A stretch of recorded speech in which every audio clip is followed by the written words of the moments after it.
Hello everyone, and welcome back to the land of time-traveling mechanic machinations. Today, I wanted to show my updated Springans Time Thief deck profile and overview some new combos that are possible, as well as go over some additional cards to consider in the deck. These changes I've made, just like every change to a Yu-Gi-Oh deck, are not Pareto improvements, and in order to have the time to discuss them thoroughly, I'm not going to discuss every card in the main deck and extra deck, but instead narrow in on the new cards and the cards I've had to cut to put those new cards in. My goal is to provide as much or as little information as the viewer desires, and thus I will condense and divide my time into several sections. This video is meant to be watched after the Springans Time Thief guide I released a little while ago, though it's not imperative that you do so. I highly recommend watching it if you want a more complete and full understanding of what this deck is trying to achieve, and I'll leave a link down to that video in the description. Now, with that out of the way, I want to provide a rationale for why I have made these changes, to keep in mind throughout the video, as I specifically list the changes and show new combos that utilize those changes. There were several problems in the deck that these changes address. The first problem was a lack of negation and hard interruptions on the opening turn. While a deck could put out a spell trap negation and a monster removal in its best of hands, it couldn't put out any interruptions to negate on-summon monster effects. For example, if someone used Elemental Hero Stratos, we could not negate it due to the way the main deck and extra deck were structured. Secondly, the deck did not have an efficient way to close out games. While its grind game was decent, it wasn't completely bulletproof and overwhelmingly stifling, like something like, say, Eldritch, meaning that some kind of way to close out the game on turn 2 was oftentimes needed. In addition, including some common meta forms of game-finishing monsters, such as Boral Sword Dragon or Access Code Talker, were not effective clean methods in this deck, as those cards are best when you play link monsters that inherently extend your plays, thus making those finishing monsters cost less than their on-paper 4 monster cost. Third, the deck could occasionally end on uneven numbers of level 4 monsters, meaning that you would have a level 4 monster available to play, but not a buddy to play it with, meaning that you would miss out on an additional rank 4. This depended entirely on which engine pieces and extenders you would draw in a hand. Fourth, the deck's most bricky hands were often those that had 3 or more level 4 monsters that were only good for normal summoning, and couldn't be used as extenders. Take, for example, a hand with Time Thief Chrono Quarter, Springans Pedor, Springans Rockey, the Phantom Knights of Shade Brigandine, and, say, the Field Spell. With these cards in hand, you would have a level 4 left out, and that's not necessarily good for your hands, as you want to utilize your resources as efficiently as possible. While this is somewhat unavoidable in this deck, you want to minimize this as much as possible. I believe that these changes we made to the deck all address these issues I just mentioned and make the deck feel far smoother and cleaner to play, while giving you the option to still execute all of the combos demonstrated in the last video, meaning that you have all the benefits of the new cards while suffering very few drawbacks derived from taking out the old cards. However, every change you make has at least some drawbacks, no matter how minor. First, to insert the new extension tools in the main deck, you are taking out some of the old forms of extension that were situationally useful. Thus, in those niche situations in which they were useful, you're not very happy because you don't have them. The reason they're being removed, however, is precisely for that reason, because they were niche and because those situations were few and far between in which you would need them. Second, there is now less overall utility in terms of the types of extra deck monsters you can go into in certain niche situations. This is the trade-off for having a more expansive and powerful form of extension and recursion. The reason they're removed, however, is because those cards I've removed have been shifted into the side deck, as they are niche tools that should be used against certain matchups in which they are especially potent, while omitted against other matchups in which they are useless. Third, A lot of the new aggressive combos leave you more open to cards like Nibiru. So if you suspect your opponent might have a card like that, then it's probably best to take an old combo route.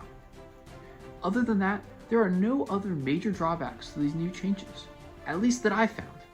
Let's get into the quick deck profile.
Now, I'm going to explain each card replacement to facilitate the comparisons and contrast between the cards being removed and added. But note that while these cards might be being compared one-to-one, this is not meant to indicate that a new card is necessarily fulfilling the same purpose as the old card. On the contrary, this is meant to illustrate the differences in their functions. With that being said, let's start with the 3 main deck changes.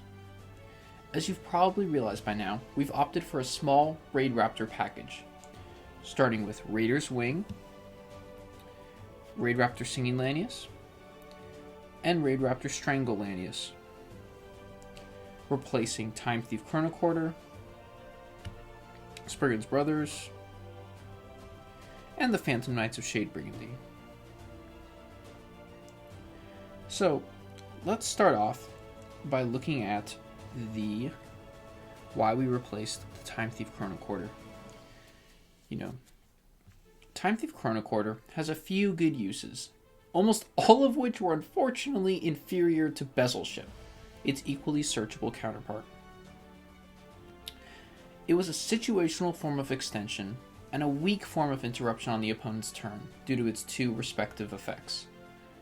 And it's a target for Time Thief Perpetua and Time Thief Adjuster's respective effects, should Bezel Ship already have been searched from the deck. Now, on the contrary, Raider's Wing should perform the exact same function as Chronocorder, but better. It's a much more reliable way to extend both from the hand and from the graveyard, meaning that it is a better extender in both places than Time Thief Chronocorder. This also means it's a better extender than being added to the hand via its searcher or being hard drawn. It is searchable just like Chronocorder, meaning the Chronocorder doesn't even have that on Raider's Wing. The cherry on top with Raider's Wing is that its special effect enables your Dark Xyz it is attached to not be targeted by card effects, enabling your Time Thief Redoers or Arc Rebellion Xyz Dragons to not be targeted with card effects. Raider's Wing also poses the threat that, when it and Time Thief Bezel Ship are in the graveyard, even with an empty hand, you can generate a rank 4 XZ monster each turn. Overall, this card is really overloaded with strong effects, and dwarfs Time Thief Chronocorder, whose effects were situational and unreliable. The second change that we've made to the main deck was the addition of Raidraptor Singing Lanius and the subtraction of the second copy of Springans Brothers. So Springans Brothers, on paper, is virtually the same as Time Thief Bezel Ship. You don't want to see either in your opening hand. They're both powerful, searchable forms of hard, once per turn, level 4 extension that you want to send directly from the deck to the graveyard.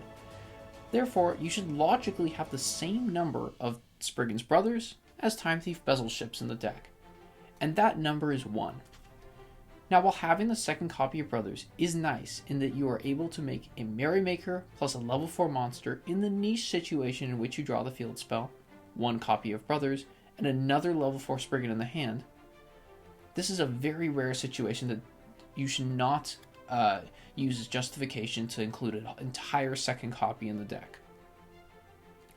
This is also to use this argument to argue that you should include 2 copies is faulty rationale as well, as by including more than 1 copy, you are increasing the probability that you draw any copies whatsoever. It's not the end of the world if you draw your Springans Brothers in your hand, but you'd really prefer not to draw it at all in most situations, so it's sendable from the deck via Springans Merrymaker. So, just like Bezel Ship, this really should be a one of in the deck. Now we've chosen Raidraptor Singing Lanius to be Raider's Wing's best buddy, and a second search target for Raidraptor Forstrix. Singing Lanius is actually generally the first monster you will access off of Raidraptor Forstrix, as it has the super simple but powerful effect that you can special summon it to your field if you simply control any Xyz monster, making it a free extender most of the time in this deck. Unlike Springans Brothers, which could get cloggy in the hand with your other level 4 monsters, Singing Lanius isn't even bad if you hard draw it, as you can almost always extend into it, especially if you draw your very basic Spriggan 2-card combo to get a Springans Xyz monster on the field. Therefore, Singing Lanius is almost never a brick, and is generally much more flexible than the second copy of Springans Brothers. The third and final main deck change we've made is removing a copy of the Phantom Knights of Shade Brigandine for a copy of Raidraptor Strangle Lanius. Shade Brigandine is obviously an amazing extender and, quote, hand fixer-upper in the opening hand that can give you a trap material on a Time Thief Reader as long as you simply have a level 4 in your hand alongside it. But if you do draw more than one of the Shade Brigandines in your opening hand, that second copy is a completely dead card turn 1.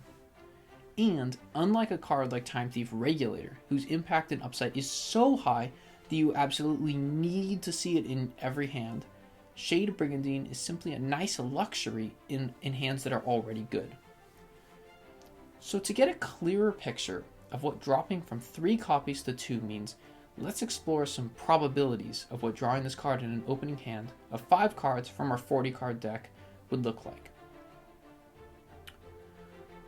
So this is a bit of an extensive section, so if you want to skip, you can go ahead and scroll ahead.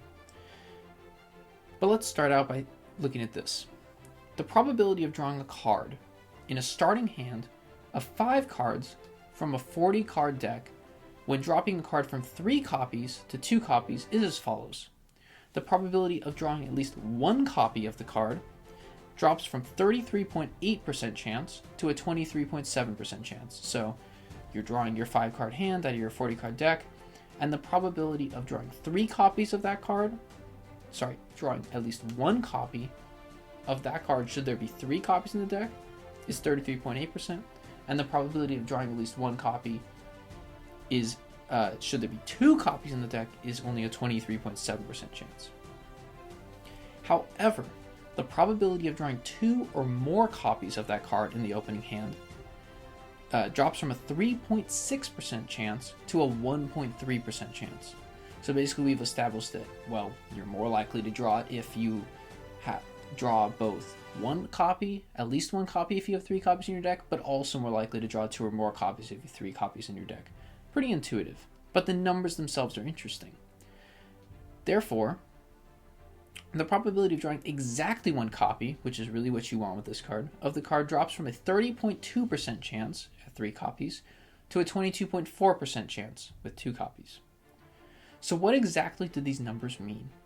Including 3 copies instead of 2 in the deck is stating that it is worth an additional 2.3% chance of drawing an effectively dead card as well as the card itself.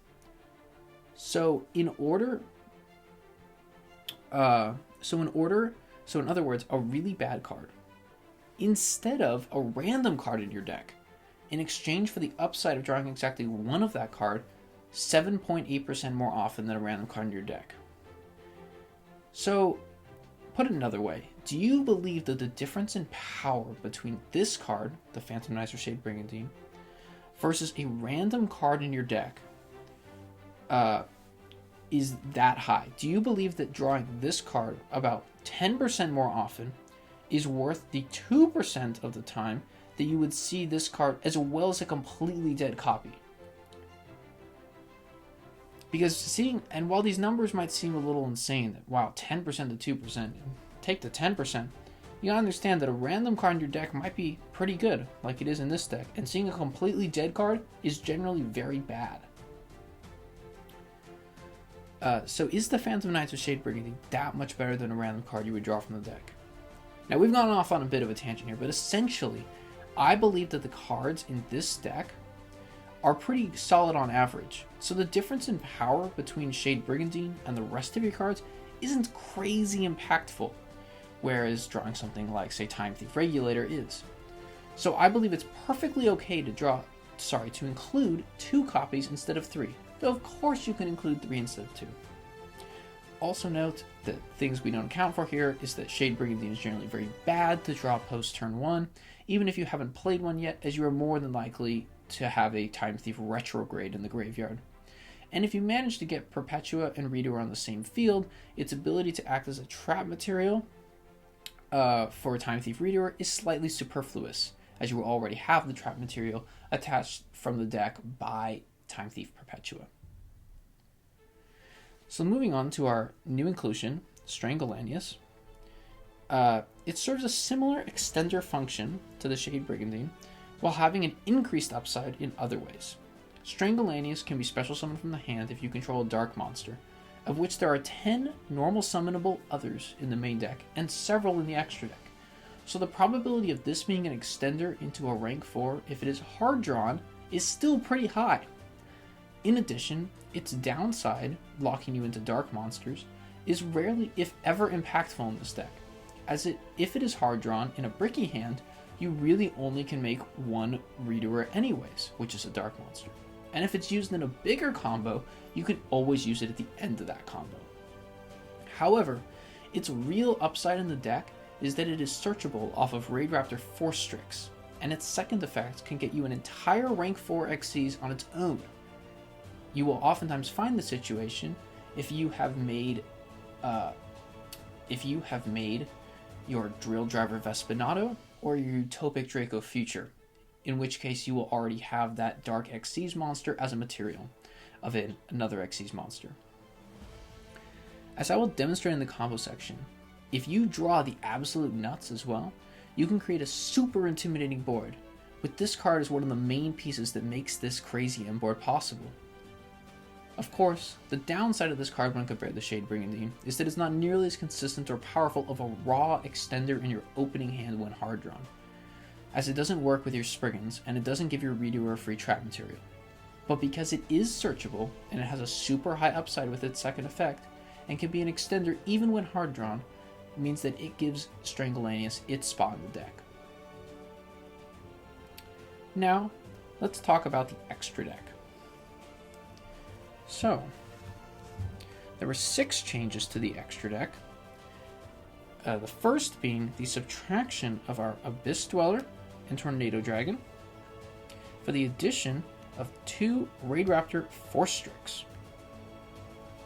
Now, the loss of these 2 rank 4s can be pretty painful at times in certain situations, but overall, these 2 cards' roles were as quickly activatable rank 4s who could then be turned into Utopic Draco Future, and whose effects were situationally powerful.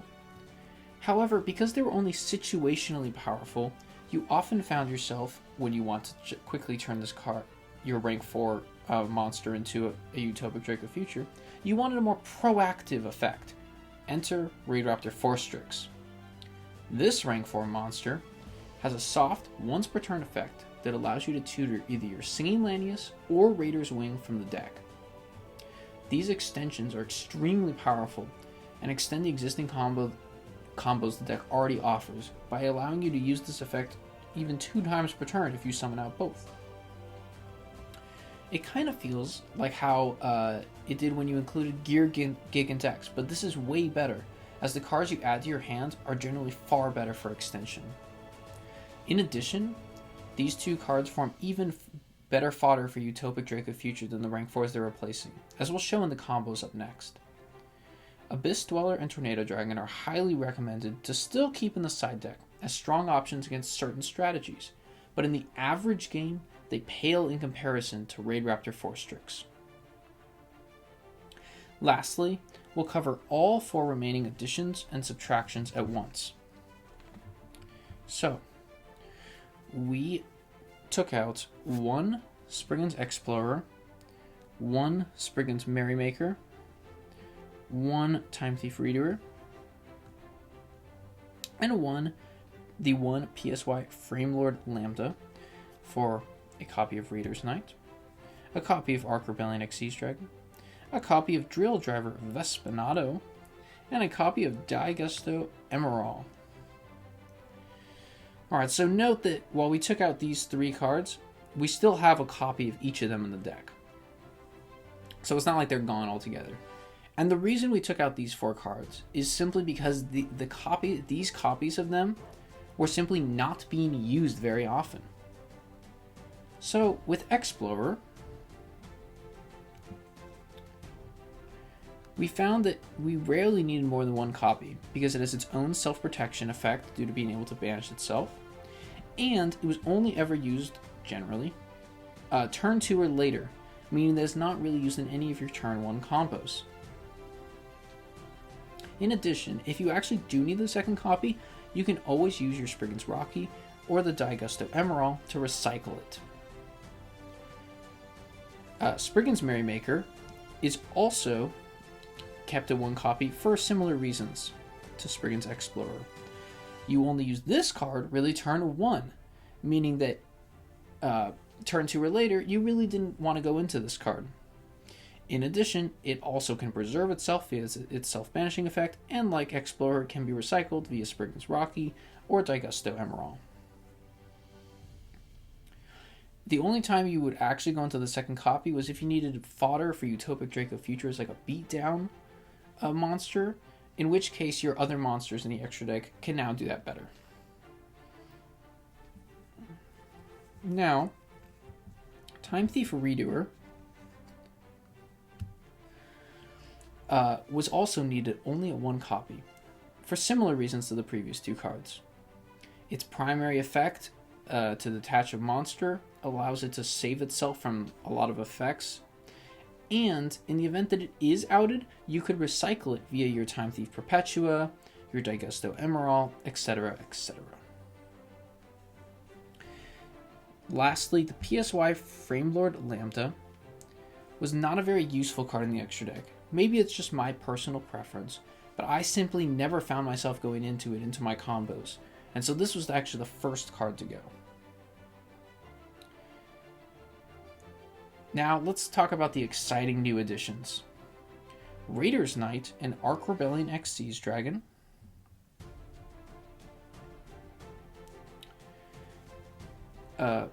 give us 2 new toys that make OTKing turn to a much more realistic prospect.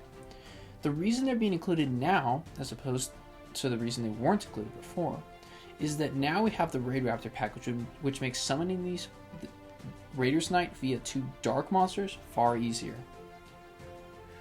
The combo, if you can really call it that, is simply to have 2 level 4 dark monsters, go into Raider's Knight, detach a material, go into Arc Rebellion Xyz Dragon, and then you use Arc Rebellion Xyz Dragon's effect to detach a material to get a huge amount of attack and maybe negate a bunch of card effects on the field. Note that even if you can't OTK them the first turn you get this card out, Raider's Knight's downside, quote unquote, isn't even applied here because this card can't be destroyed by card effects. Also note that both effects of Arc Rebellion Xyz Dragon are permanent, meaning that you have to be very careful about negating your own monster's effects permanently on your field. But it also means that you can get a massive attack monster if you can somehow activate its effect twice.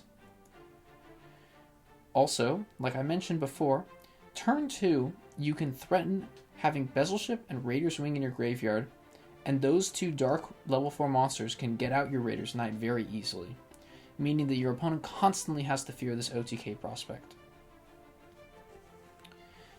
Next, Drill Driver Vespinato is an underutilized card in Yu-Gi-Oh! In many ways, and I believe that it's actually a very, very good card. It's kind of like the little brother of the more commonly used Gaia Dragon, the Thunder Charger.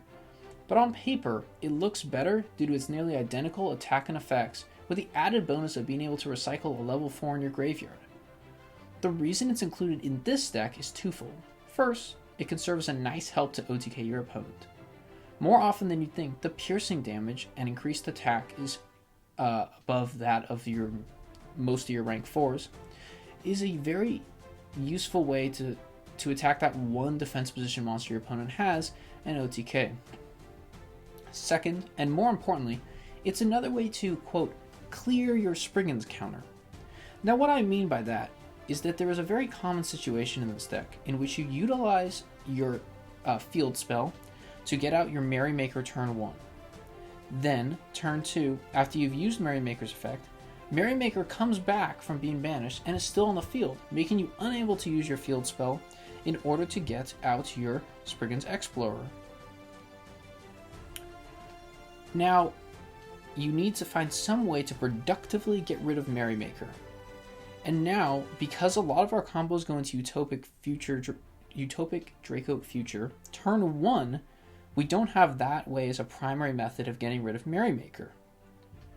AA Zeus is the only real other way, and that can only occur after the battle phase. And generally you want to activate your Explorer's effects before the battle phase to clear your way for your monsters. Thus, we use Drill Driver Vespinato's effect to go on top of the Merrymaker, thus enabling you to summon Explorer.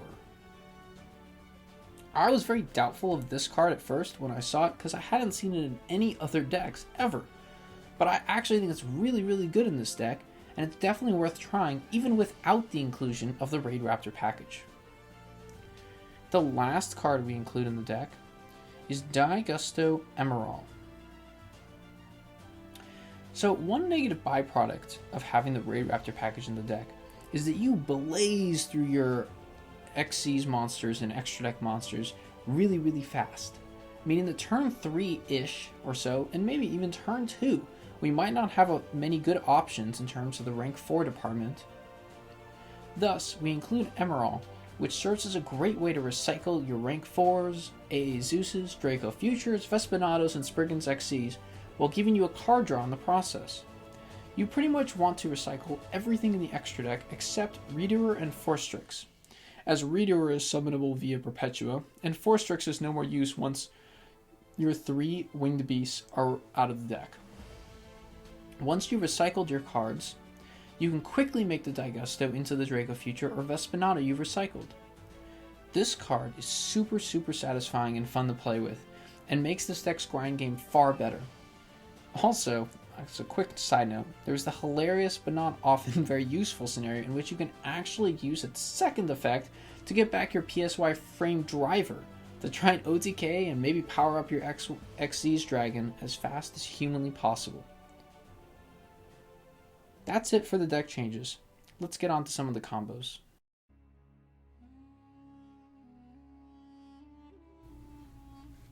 Alright, these combos really illustrate why we made the changes to the deck. Once again, keep in mind that every combo in the last guide can be performed exactly the same way, meaning that these new combos are just alternate routes that are generally more aggressive resource-wise.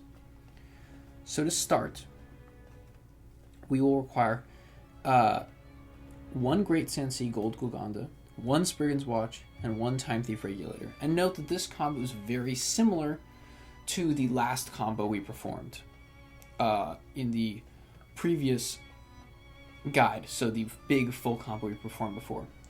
So we will start out with these cards in our hand.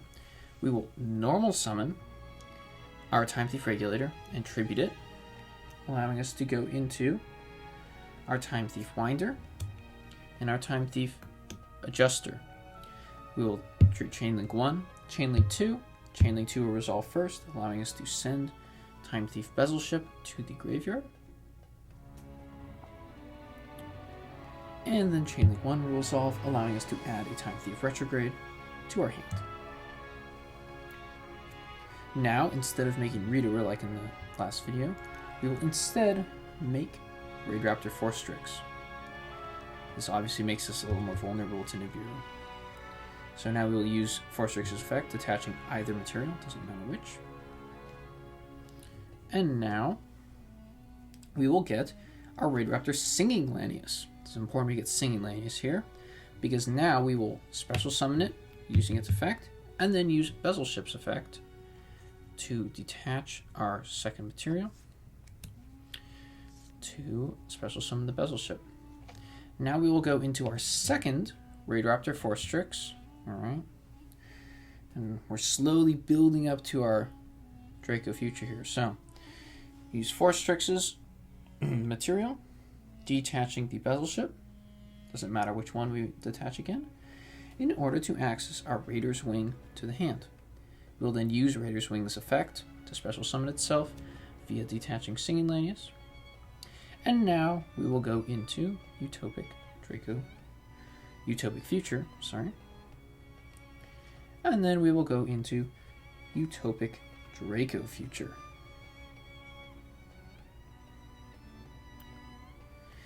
Alright, now we are free of Nibiru, although they of course could have done it on the Utopic Future, so it doesn't really help. But now we can freely go ahead and do our Spriggan stuff, which, you know, even if we got hand trapped before this, everything arm moved, at least we would have the Spriggans play after this. So there is a, you know, we do kind of fit around Nibiru in this way. So now we'll activate the field spell. Now activate Springans Watch. We will first add Springans Rockey to the hand and send Springans Captain Sargas to the graveyard. Doesn't matter which one you do, it could be either way around. Now we'll activate the Great Sensei's effect, sending Rockey to the graveyard in order to get ourselves a Merrymaker. Now Merrymaker's effect will trigger, allowing us to send our one copy of Brothers to the graveyard. This will get us back out the Rockey. Sorry, run out of room here. Rockey will then have its effect trigger, allowing us to add back Brothers to the hand. Although once again, it doesn't really matter here. Now, we will overlay these two into our good friend Redoer. We will set our Time Thief Retrograde, and we will use Springans Brothers effect and Springans Captain Sargas' effects to attach themselves to the Merrymaker. And that will be our end board here. So we will have 1, 2, maybe 3 interruptions if we're lucky, but let's say 2 interruptions, and then a lot of survivability going into next turn. And then we'll obviously be getting our Sprint the Iron Dash Dragons effect, and we will also be able to use our Bezel Ship and our Raider's Wing in order to get out. So we don't even need to detach the Raider's Wing here. So next turn we could use Bezel Ship's effect to detach the Raider's Wing, and then we could use Raider's Wing's effect to detach the Rockey, say, and then that would give us an Arc Rebellion Xyz Dragon. Note also that this combo has a few advantages over the last one that ended on this identical board, except instead of Utopic Draco Future, we had a Perpetua and a trap material attached to this. So the advantages here are that you can make Perpetua the following turn in case your Redoer gets outed, and then you can actually get the Redoer back. And Redoer is the best thing to get back off of Perpetua, obviously. In addition, this board is super good with our Torrential Tribute, because Torrential Tribute affects none of these cards. If you activate Torrential Tribute, you can chain Redoer to save itself, chain Springans Merrymaker to that to save itself, and then Draco Future can't be destroyed by card effects. So Torrential Tribute really is a Raigeki on the opponent's turn. And that's it for the first combo.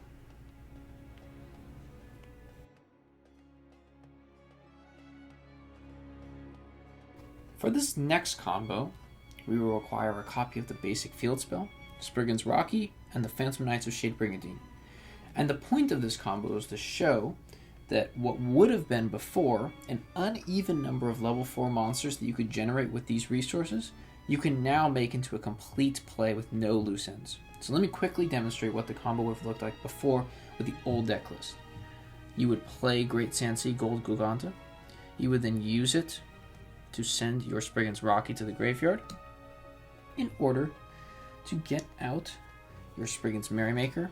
Merrymaker would then go ahead and send Springans Brothers, getting back Rockey. Rockey then adds back Brothers. And now from here, we could either normal summon Brothers, or we could just activate set Shade Brigandine and activate it. And that would give us Time Thief Redoer.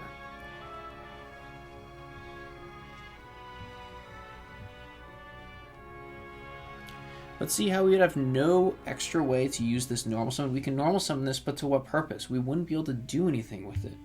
So this is actually very not efficient in the deck, and we're not actually able to make use of our normal summon here, which is really sad. So let's quickly back up, and let's see how we would do it now. So let's take these guys away. So, with these 3 cards in hand, we'll start the same way. We'll activate the Great Sand Sea Gold Golgonda. We will send Rockey to the graveyard, getting out Merrymaker. Merrymaker will then, of course, send Brothers, getting back out Rockey, adding back Brothers. Now we will normal summon Brothers and go straight into Force Strix.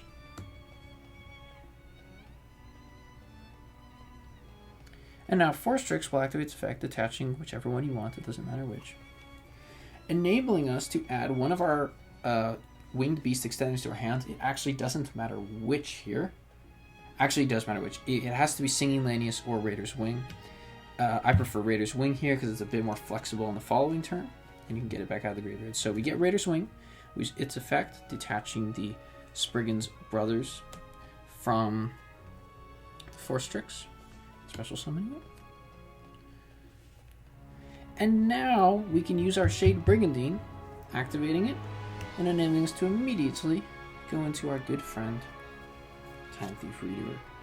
And lastly, to cap it off so we don't have any loose ends, we can go, well, you could just attach your 2 Springans materials in your graveyard onto the Merrymaker and call it a day, but I actually think a way better play is simply to go straight into Utopic Future and Utopic Draco Future. So, you saw on the last end board, we simply had a Merrymaker and this. Now we have this and this. So it's a way more powerful form of extension in which we have no loose ends and we make use of our resources fully. So that's the idea behind this combo. So I hope this shows that this combo enables you to use your resources more efficiently and gives you a much better end board that provides an additional really strong interruption for your opponent's turn.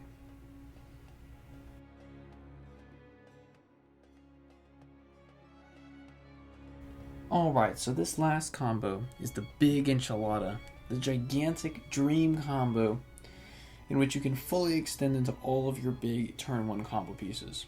So, for this combo, we will need 1 copy of the field spell, 1 Springans level 4 monster, 1 level 4 extender of any kind, and 1 Time Thief Regulator. Now, you may be saying, oh my gosh, okay, you were already pushing it at the 3-card combos, but 4-card combo, that's completely unrealistic. Why am I even watching this? Now, while yes, it is true, a 4-card combo is a little bit ambitious, it's not completely out of the question. And the reason why is because you actually have 10 copies of your field spell with your Terraforming, Springans Watch, and Springans Booty. You have 9 copies of your Springans level 4 monsters that work with this combo, like your Springans Rockey and your Springans Watch and your Springans Pedor. You have 1 copy, of your Raider's Wing, along with your 2 copies of Phantom Knights of Shade Brigandine, 1 Strangle Lanius, your 3 Time Thief Winder, your Adjuster, and your Singing Lanius, which total up to a grand total, if my calculations are correct, of 2, 3, 6, 7, 8, 9 level 4 extenders in the deck. And you have your only 3 copies of Regulator. So once again, the real problem here is actually drawing the dog, just like it always is. So with that being said, let's get into it. So we start off, like usual, by normal summoning the dog, then tributing the dog to go ahead and access our 2 normal fellers, our Winder and our Adjuster. And you might be saying this, okay, wait, you just said Winder and Adjuster could be your extenders, your level 4 extenders. And now you're saying that you're putting them here. Okay, yes, I did, but you can actually replace these extenders with their with certain pieces that will make this work. And believe me, I've tried it with all of these options. So like, if you drew this or drew this, you would just replace whichever one you drew with Bezel Ship. All right. So, and then these can be used as extended. This can be summoned when you special summon, well, either of these. And this can be special summoned as soon as you make your first XCs. So it works. Believe me, it does work in this deck. It does work for this combo too, even if you draw these. So let's keep going. Chain Link 1, Chain Link 2. We will go send our Bezel Ship to the graveyard. And we will add our good friend Retrograde to the hand. Now we will go ahead and make 4 Strix with these 2. And we will detach to go ahead and add our Singing Lanius to hand. So, important here, you first add Singing Lanius, then on the second one you have to add your Strangle Lanius. So let's start out. Let's do Singing Lanius here, using its effect to special summon itself to the field. And then we'll use a Raider's Knight's effect to special summon itself to the field by detaching that material. Let's organize this graveyard real quick. Alright. Now we will go ahead and overlay these 2 into 4 Strix number 2. Now detach whichever one you want, it doesn't matter which material you detach, again, in order to add our Strangle Lanius to the hand. Alright, note the Strangle Lanius will lock us in the dark, so now we have to do all our other attribute summoning. So we will now go ahead and use this last material on our 4 Strixes to get back out the Bezel Ship. And now we will do our Springans shenanigans. So we will special summon, or sorry, before this now, we will go ahead and we'll overlay these 2 into, before we put this field spell, we will go ahead and get our Utopic Future and our Utopic Draco Future. Now this will prevent us from getting hand trapped further, hopefully, which means that if we did get hand trapped in Order Bureau before this, we'd at least still have the Springans Xyz monsters to work with here. So with that being said, now we'll activate our field spell, discarding Pedor, in order to get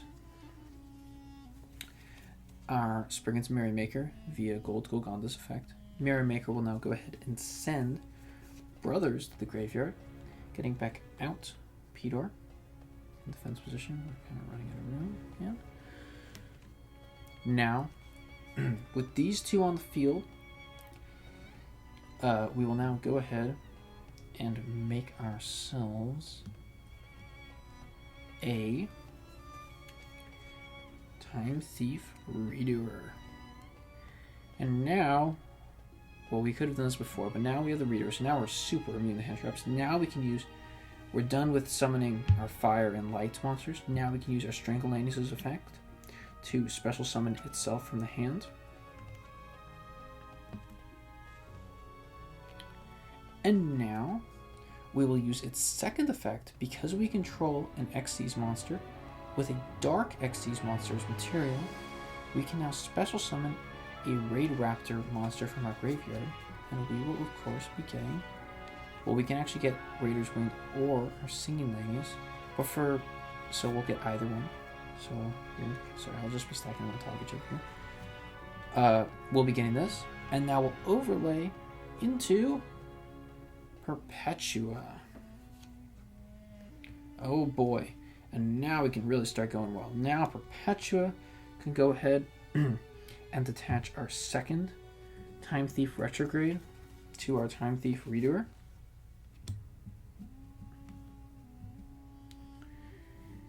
And then we can set a Time Thief Retrograde in hand.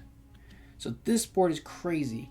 It took our original best board that we went over in combo 1 that we had from the last video, from the last guide, and we just slap an entire Draco Future on it, because now we can attach Springans Brothers to this, and during the opponent's standby phase, we can just pop off. We can go ahead, use Perpetua's effect to attach a random Time Thief card from the deck to it. We'll just attach, say, another Retrograde, because we don't want to draw that. So now this is 2 materials and can use its effect to go ahead and send Sprint, right, to the graveyard. So now we have 1 hard removal, 1 monster effect negation, and 1 hard spell and trap negation spell speed 3. So this is a crazy board, and it's super good sustainability going into future turns. This board is absolutely nuts. Of course, as I've mentioned, Nibiru really brutalizes this board, but even if they do Nibiru you at the proper time, you can still get your Springans monster with 2 materials onto the field. Sorry. And let's just mention, don't forget to mention the fact that you can use your Bezel ship and your Raider's Wing in order to go ahead and get your Arc Rebellion XCs and your Raider's Knight, this combo, on your next turn, even if you don't attach them off the Readers. So say you have your Reader here, you can use your Raider's Knight, or sorry, your Raider's Wing, my bad. Use Raider, so this will then attach in order to get a Time Thief monster from your graveyard, like your Winder, say. So you got your Winder off this. Now your Raider's Wing is in your graveyard. Use Raider's Wing to detach the Bezel ship.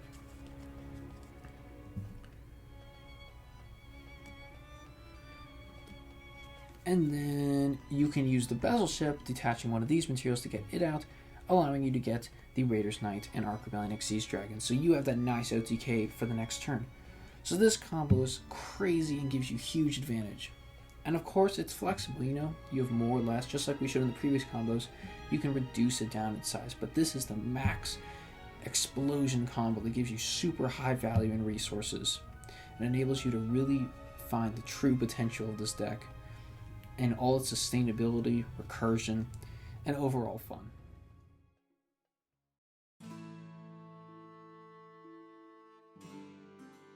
Lastly, I'd like to talk about a few more cards that could be considered for the deck that I didn't get to cover last time in my previous guide. Once again, I think this section is really important, as these new insertions to the deck are cards that I clearly didn't consider before. The cards I'm referring to are things like Force Drakes, Raider's Wing, etc., but they really surprised me how much better they made the deck feel. So I think it's always important to keep in mind your other options and not get locked into a deck list, and hopefully some of these will be tech choices you haven't thought of before and can try out. Of course, this section is a little bit like a side deck section. I don't include a side deck list, as I believe that should purely be up to the user based on what they expect to be playing against. but these cards could be put in there, as well as the monsters I removed from the main deck, or any cards I've mentioned in this section from the previous video guide, which once again will be in the description below. So the first card I'd like to talk about is Gaga Gaga Magician, 4 Gaz. So it's a rank 4 Xyz that's basically super good at making Utopic Draco Future. However, in this deck, we're already really good at making Utopic Draco Future via our multiple Force Strixes and Merrymakers, so we really don't need another way to make it. In addition, we can't use Gagaga's effect on any Springans Xyz summon monster via Great Golgonda, which is unfortunate because this would be one of the primary targets, if not the primary targets, for Gagagaga Magician in the deck. Now, the one cool thing that I would see this card being able to do is that if you're consistently making Force Strix turn 1 into Draco Future, you could go turn 2 into Daigusto Emerald, then shuffle back the Utopic Future and Draco Future, then make a Gagagaga Magician for another Draco Future by special summoning back to Force Strix. This, though, seems a little niche for an extra deck that is really, really tight now. The next card, or should I say cards that I like to talk about, is the Salamangreat Summoner Monk combo. And so basically what this combo does is it enables you to play effectively 3 extra copies of Time Thief Regulator. This is a combo brought up by a comment on my last video, and it's effectively a 1.5 card combo that requires Summoner Monk and a spell in your hand that will enable you to go into Time Thief Regulator. Basically, you summon the Summoner Monk, then use its effect to discard a spell to get out Regulator. Then you make your Summoner Monk into a Salamangreat Almirage. Then you tribute the Almirage, thus making the Regulator live to tribute, and thus you start your combo. This is an interesting tech that I've tried, but unfortunately, a large part of the charm of Regulator is it is a pure 1-card starter. So Summoner Monk has a real potential to be a brick in your hand if you don't have a spell in your hand. Not to mention that it costs 2 cards, so if you get hand trapped like Ash Blossomed or something like that, you've lost double the resources that you would have if you had gotten hand trapped on Regulator normally, which is already a fairly debilitating cost. The next card I like to talk about is Pot of Prosperity. So, aside from being absurdly expensive, which I personally despise for staple cards, like I can understand one-ofs like, Red Eyes Dark Dragoon or AA Zeus being expensive because they are like the big bosses that you really only need one of, and they feel like they should be valuable cards. They're like the Blue Eyes White Dragons, right? But slightly power-crept staples as 3-ofs being the most expensive cards in a deck seems so wrong to me. It's like when Mechanical Chaser was like the most expensive card in the game when it came out way back. But this card on paper seems like it would be good. It could help fix your weird hands in which you have the Springans field spell but don't have a Springans name, or you have the Springans names but don't have the field spell, or you want to just search out your Regulator, and you don't draw a lot in this deck whatsoever. You add cards to your hand a lot, but you don't draw, and you want to go 1, so the half go turn 1, so the half damage issue isn't really a problem. So it seems like it would be a natural fit. However, the big problem with this card is actually the tightness of the extra deck. Banishing even 3 cards from your extra deck can be really devastating to the options you have available, as you have ways to shuffle, recycle cards from your graveyard, but you don't have ways to recycle these face-down banished cards. So banishing, even 3 cards could be a really bad blow. So that's why I don't include it, but it definitely is an option worth considering, especially if you have the card or funds. Another expensive card is Triple Tactics Talents, and I consider this card because this is a combo deck of sorts that wants to go first and is quite vulnerable to hand traps, and thus Triple Tactics Talents would seem to be a great fit. However, I just don't think it's quite consistent enough to justify a main deck slot, and clogging your hands with anything other than the essentials for your combos can really hurt. I mean, you won't have anything to talents if you can't even start your combo. One rank 4 that I put in the side deck, and I think is good to consider, is Castel the Sky Blaster Musketeer. This is another great staple rank 4 that I put in the same general category as Abyss Dweller and Tornado Dragon. And I didn't have it in the original deck list because Redoer can oftentimes fulfill that same non-destruction monster removal kind of effect. And this card, yes, does pale in comparison to Redoer and Utopic Draco Future. I definitely think it's worth including the side deck though if you need more of that non-destruction removal. Now, since we're including, Forstrix and its friends now, why not consider an additional Raidraptor or Phantom Knight package? A reasonable, strain of thought would be, well, we already have 2 Forstrix. How hard could it be to add Y-Strix and company? And if them, why not, just toss in Rusty, Bardiche, and the whole crew? So, the reason in this deck we stop at Forstrix and the 3 main deck extenders is because if we start including those cards we just mentioned, the main deck costs, and thus these are all bricks in the main deck, like pure bricks, start piling up really quickly, such as any of the rank up forces, the Phantom Knight monsters, or additional winged beasts for consistency purposes.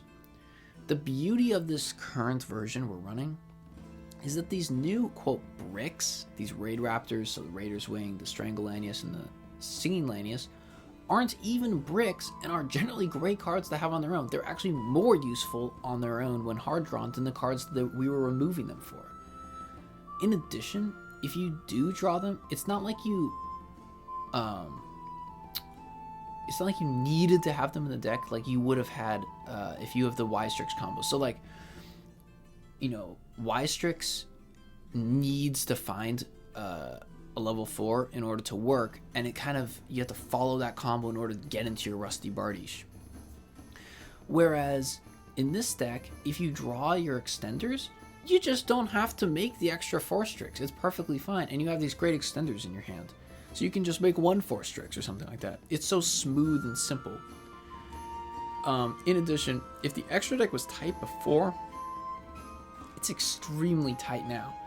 And I just don't see any way you can add in any more cards without removing basically the entire Springans package. Because you would need to add in a Y-Strix, Bardiche, and then the stuff that you want to go into. If you're playing Y-Strix, you gotta be playing some target for that Soul Shave Force, or rank up the Phantom Knights, rank up Magic Force. Like you gotta play some target like Cyber Dragon Infinity. So it's just too demanding on the extra deck right now. The last little package I'd like to consider are the Utopia Double, and Utopia the Lightning package. Those kind of cards. And because I think these rank 4s make a nice little OTK and beat stick package, The Lightning can get up to 5,000. Utopia Double can obviously get up even larger than that. But when you compare them to the Raiders Knight, Arc Rebellion Xyz Dragon package, I don't really think they're as appealing. Yes, they are makeable via your Springans cards, your Springans level 4s, which Raiders Knight obviously isn't. But Arc Rebellion can exist in of itself as an effect-negating, indestructible monstrosity.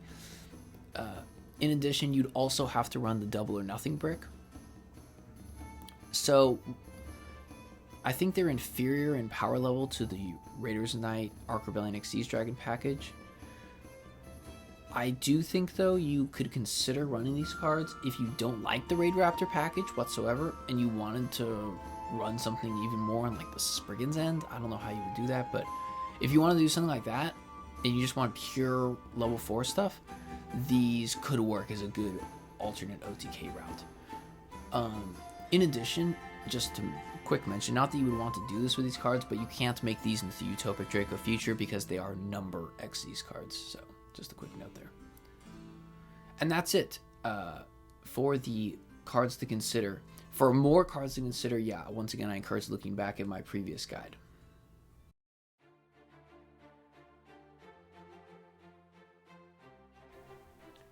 In conclusion, I think these changes add an additional element of consistency and fuel to the existing deck while losing very little. I think you'll be surprised how much smoother and consistent the deck feels with these changes.